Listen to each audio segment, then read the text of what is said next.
ये जालिम सरकार वादा करती थी, कही थी कि मैं सभी नौजवानों को, युवाओं को मैं नौकरी दूंगा, मैं फैक्ट्रियां खुलवाऊंगा, मैं ये कर दूंगा, मैं वो कर दूंगा। लेकिन 5 साल गुजर गए, उन्होंने 15 साल यहाँ राज किया।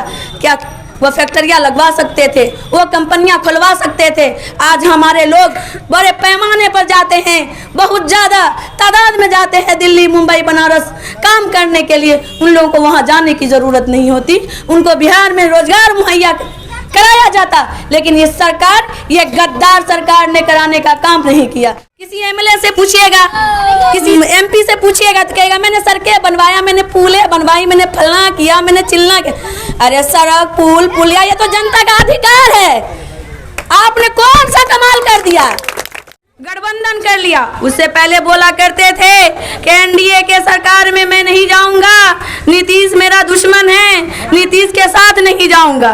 और उन्होंने कुर्सी की ऐसी लालच उनको हुई, ऐसी धुन हुई कि बिहार की तरक्की, उन्नति को बलाए ताक रखते हुए, बिहार की जनता के दुख को, बिहार की जनता के विकास को बलाए ताक रखते हुए उन्होंने नीतीश कुमार से गठबंधन किया, महज कुर्सी के लिए, महज मंत्रिमंडल के लिए, जो उनके दो बेटा और एक बेटी को मंत्रिमंडल मिला।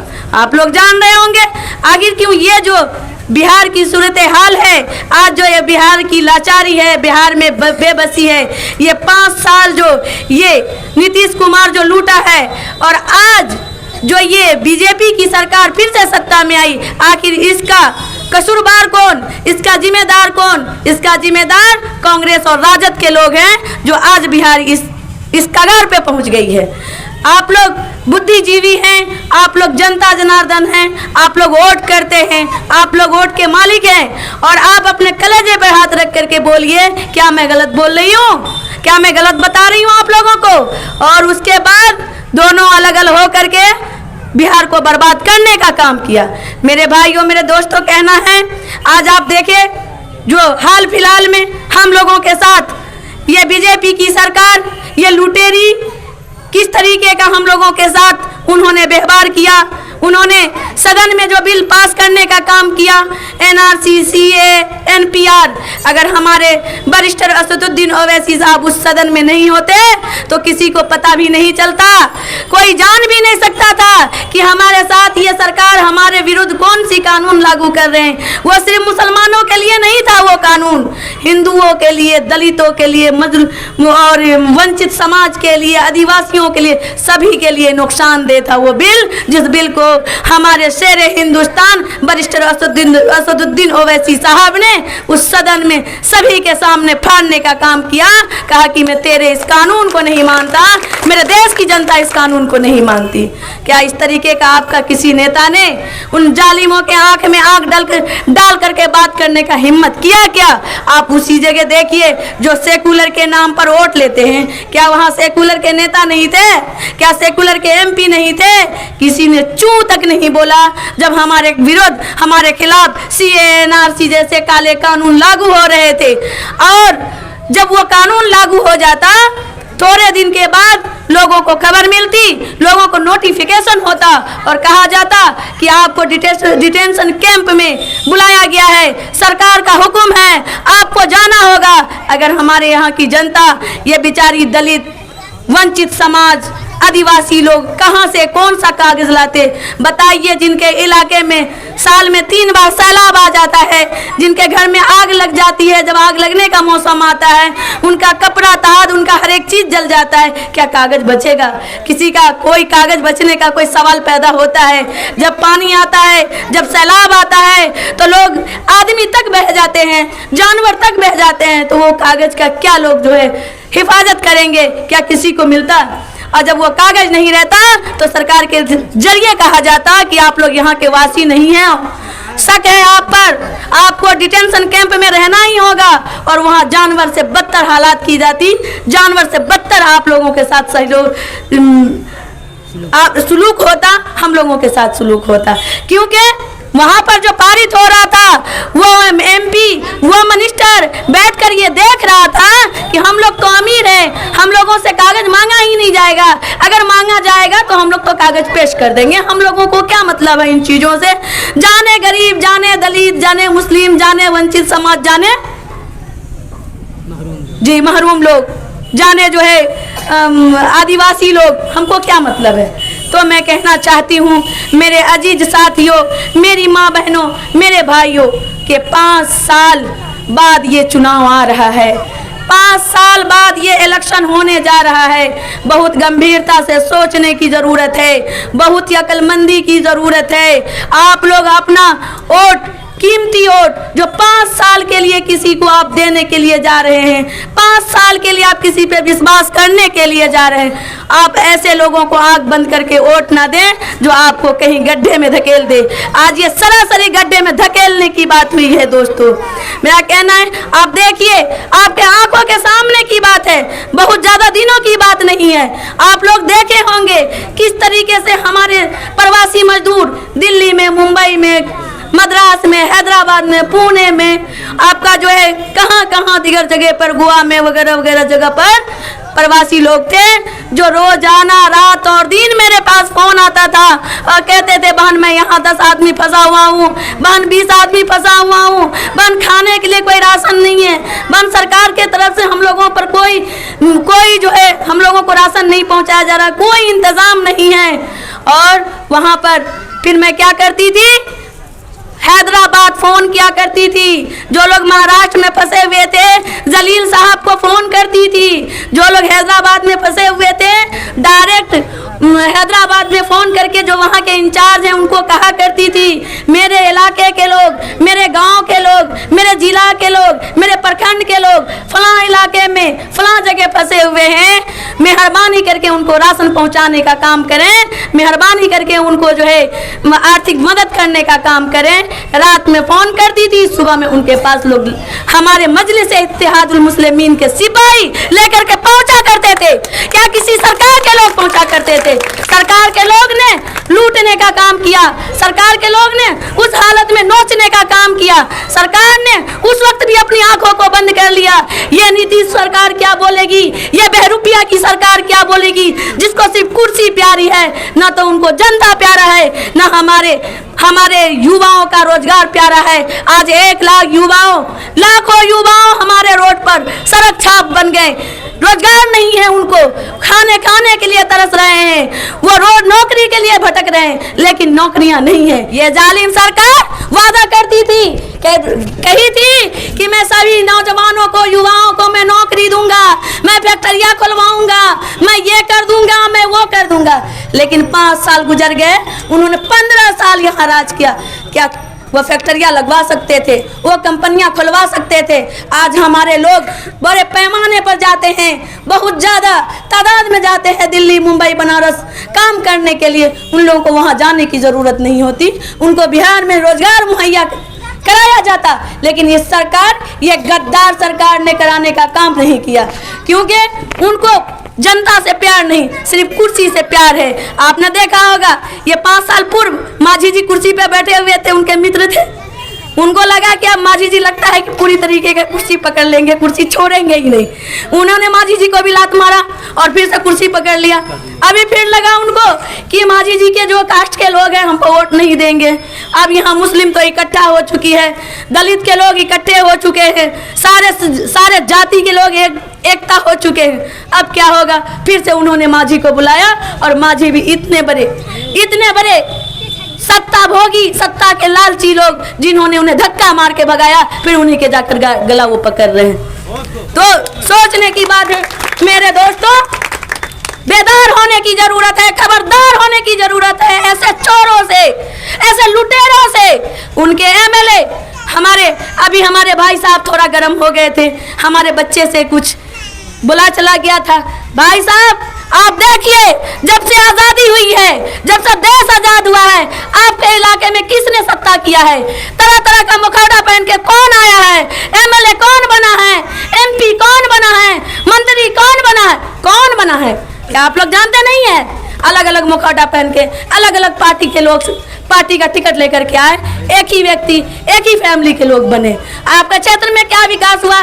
जब नीतीश कुमार आते हैं, किसी एमएलए से पूछिएगा, किसी एमपी से पूछिएगा तो कहेगा मैंने सड़कें बनवाया, मैंने पुलें बनवाई, मैंने फलना किया, मैंने चिलना किया। अरे सड़क, पुल, पुलिया ये तो जनता का अधिकार है, आपने कौन सा कमाल कर दिया? मैं जिला परिषद हूँ, मैं अपनी बात करती हूँ। मैं 4 साल होने जा रहा, मैं जिला परिषद हूँ। मुझसे आप सवाल करो, कहो कि आपने क्या किया, मैं कहूँगी मैं यहाँ सड़कें बनवा दी। मैं फेसबुक पर उसका फोटो खींच के डालूंगी, मैंने इतना बड़ा बोर्ड लगा के कि मैंने सड़कें बनवा दिया। सड़क क्या मैं अपने बाप के घर से दी? सड़क मैं अपने बाप के घर से दी, पुल पुलिया बाप के घर से दी, शौचालय मेरे बाप के घर से बनाया गया। नहीं दोस्तों, नहीं साथियों, नहीं भाइयों, सरकार ने दिया और वो आपकी अमानत थी, वो आपका संपत्ति था, आपका धरती पे मैंने किया, वो मेरे बाप का नहीं। मैंने एहसान नहीं किया आप पर। आप मेरे इलाके के लोगों ने मुझे वोट दिया, उसके बदले में सरकार ने काम दिया, जो उनका काम था उन्होंने दिया, और उस काम को मैंने ईमानदारी पूर्वक आपके सामने लाकर रख दिया। क्या मैंने एहसान किया? नहीं किया एहसान। तो मैं यही समझाना चाहती हूँ दोस्तों कि बात अब रोड सड़कों की, पुल पुलिया की नहीं रही। डिजिटल इंडिया है, डिजिटल इंडिया में कोई भी पुल, कोई भी पुलिया, कोई भी सड़कें बाकी नहीं रहेगी। सारे पुल, सारे पुलिया सभी बनेंगे। बात आई शिक्षा पर, बात आई स्वास्थ्य पर। आपके इलाके में एक भी ऐसा स्वास्थ्य केंद्र नहीं है, एक भी ऐसा बड़ा हॉस्पिटल नहीं है आपके जिला में कि ताकि जहां जाकर के लोग इलाज करवाए। ऐसा शिक्षा का संस्था नहीं है यहाँ पर जो अपने बच्चों को लोग पढ़ाए। आपने क्या दिया भाई? यहाँ से लोग पटना जाते हैं, दिल्ली जाते हैं, कटिहार जाते हैं, दरभंगा जाते हैं इलाज कराने के लिए। क्या हमारा अररिया डिस्ट्रिक्ट में बड़ा अस्पताल नहीं बन सकता? यहाँ पर जमीन नहीं है? क्या हमारे यहाँ अच्छा शिक्षा का संस्थान नहीं बन सकता? लेकिन नहीं, हमारे इलाकों को जानबूझ करके उन्होंने नजरअंदाज करने का काम किया। हमारे इलाके को, सीमांचल के इलाके को सरकार के तरफ से नजरअंदाज किया गया है, इसमें कोई दो मत नहीं है। इसके गवाह आप लोग हैं, क्योंकि आप लोग जानते हैं, आप लोग वोट डालते हैं, आपके इलाके को वंचित रखा गया है जानबूझ करके। मेरे भाइयों, मेरे साथियों, मैं आप लोगों से कहना चाहती हूँ कि आज जो शेर हिंदुस्तान हमारे लिए आवाज़ बुलंद कर रहे हैं, आज जो हमारे लिए दर दर भटक रहे हैं, हमारी उन्नति के लिए, हमारी तरक्की के लिए, वो सिर्फ मुसलमानों के लिए नहीं, मुसलमानों के लिए, दलितों के लिए, वंचित समाजों के लिए और आदिवासियों के लिए, सभी के लिए, हिंदू, मुस्लिम, सिख, ईसाई, जितने भी जात है वो सबका चिंतन करते हैं। लोग उन पर कहते हैं, इल्जाम लगाते हैं कि ये बी टीम है, भाजपा का बी टीम है। मैं पूछना चाहती हूँ उन पार्टियों से, मैं पूछना चाहती हूँ राजद के और कांग्रेस के पार्टियों से, मैं पूछना चाहती हूँ समाजवादी पार्टियों के लोगों से, मैं पूछना चाहती हूँ मायावती के लोगों से, क्या बी टीम का काम किसने किया? बी टीम का काम आपने किया। जो फरमान है 2015 है कि नहीं है, बताइए? क्या आप लोग नहीं जानते? 2015 फरमान है जो बी टीम का आपने काम किया। जो आज बीजेपी की सत्ता है, आज एनडीए की सत्ता फिर से बिहार में बनी। लोगों ने एनडीए मुक्त बिहार बनाने का सपना देखा था, लेकिन ये नीतीश कुमार और लालू और कांग्रेस के लोगों ने मिल करके फिर इसको एनडीए गठबंधन की सरकार बिहार में बनवाने पर मजबूर कर दिया। क्या मैं गलत बोल रही हूँ? बस मेरे कहने का मतलब ये है कि जो हमारे लिए आवाज़ बुलंद कर रहे हैं, आप लोग भी उनके लिए आवाज़ बुलंद करें। मैं ये कहने आप लोगों को कतई नहीं आई हूँ, मैं ये कहने के लिए नहीं आई हूँ कि मैं टिकट की ठेकेदार बन गई हूँ और मैं टिकट लेकर के आऊँगी, आप मुझे वोट करोगे। मैं ये कहने नहीं आई हूँ, लेकिन मैं ये कहने जरूर आई हूँ कि मजलिस इत्तेहादुल मुस्लिमीन का टिकट चाहे किन्हीं को भी मिले, उनके कोई भी सिपाही को मिले, आप लोग अपना कीमती वोट करें और मजलिस को कामयाब करें, उनको विधानसभा में पहुंचाने का काम करें। मैं ये आप लोगों से इल्तिजा, रिक्वेस्ट, गुजारिश करने के लिए आई हूँ, आप लोगों को खबरदार करने के लिए आई हूँ, क्योंकि अब कब न जाने इलेक्शन का दौर आ जाएगा, तरह तरह के बिचौलिया आएंगे। बरसात के ज़माना में तरह तरह के मेंढक आते हैं, और जब बरसात खत्म हो जाता है सारे मेंढक अपने जगह पर बैठ जाते हैं जाकर। तो आप उन मेंढकों पर नहीं जाइए, उनका कलर भी खूबसूरत लगेगा, उनकी बोली भी आपको बहुत अच्छी लगेगी, लेकिन आपको वो आपका सही रहबर नहीं होगा, आपका वो सच्चा रहबर नहीं होगा। आपका सच्चा रहबर सरहद पे जो लड़ रहा है पूरे हिंदुस्तान के लिए, पूरे हिंदुस्तानियों के लिए लड़ रहा है, वो आपका सच्चा रहबर, आपका अच्छा रहबर है। वरिष्ठ असदुद्दीन ओवैसी साहब के हाथ को मजबूत कीजिए, अख्तरुल ईमान साहब के हाथ को मजबूत कीजिए। मजलिस इत्तेहादुल मुस्लिमीन के जो पतंग छाप है उनको आसमान के बुलंदी तक पहुंचाने का काम कीजिए। ये मेरी गुजारिश है आप लोगों से भाइयों। मेरे खास तौर से मैं अपनी माँ बहनों से कहना चाहती हूँ, मेरी माँ बहन आप दूर दराज में सुन रही हो, महिला अब कहीं से पीछे नहीं रही, महिला बहुत आगे चल चुकी है। महिला SP बनती है, महिला DM बनती है, महिला SDO बनती है, महिला पायलट बनती है, महिला नेता बनती है और महिला बच्चों को भी संभालती है, महिला घर भी संभालती है। इसलिए महिला से ज्यादा मजबूत कोई हो नहीं सकता। आप लोग अगर मजबूत हो जाएं तो यहाँ पर किसी बिचौलिए का कुछ चलने वाला नहीं है। सारे बिचौलिए यहाँ से भागते हुए नजर आएंगे। और नीतीश पर तो खास तरह आप लोग ध्यान रखेंगे। झाड़ू अगर आप लोगों के घर में हो तो टांग के रखिएगा नीतीश सरकार के लिए, क्योंकि फिर वो बेरुपिया आएगा तरह तरह का रूप लेकर के, उनको तो वोट देना नहीं है। याद रखिए वो दिन CA NRC वाला जब हम लोग रोड पर बिलख रहे थे, वो ठंडी सर्द हवा में जब हम लोग एहतजाज कर रहे थे मासूम बच्चों को गोद में लेकर के, वही नीतीश कुमार ने विरोध करने का काम नहीं किया सदन में, उसने समर्थन देने का काम किया। और हम लोग जो है लड़ रहे थे देश के लिए, लेकिन वो अपना काम कर रहे थे।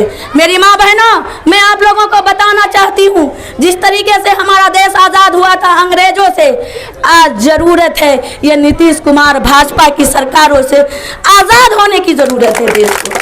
इसमें आप लोगों का सहयोग जरूरी है। आप लोग पीछे नहीं हटे। आप लोग जाने इस बात को, जब देश आज़ाद हुआ था सिर्फ मर्द ही नहीं लड़ रहे थे देश में, देश को आज़ाद करने के लिए हमारी माँ बहन भी तत्पर थी, हमारी माँ बहन भी लड़ रही थी।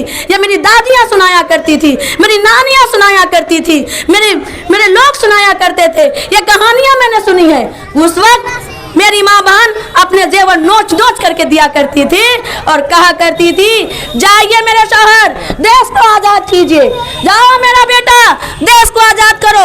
अगर तुम शहीद हो जाओगे मैं कलेजे पर पत्थर रख लूँगी, लेकिन मेरा देश इन अंग्रेजों से आज़ाद हो जाएगा। कम से कम तुम लोग नहीं सुकून की सांस ले सकोगे तो देश के लोग सुकून की सांस लेंगे। आज वही दिन आया है। ये भाजपा की सरकार, ये जदयू की सरकार, ये दलालों से लड़ने का ये बहुत बड़ा वक्त है दोस्तों। ये बिहार को बचाने का वक्त है दोस्तों।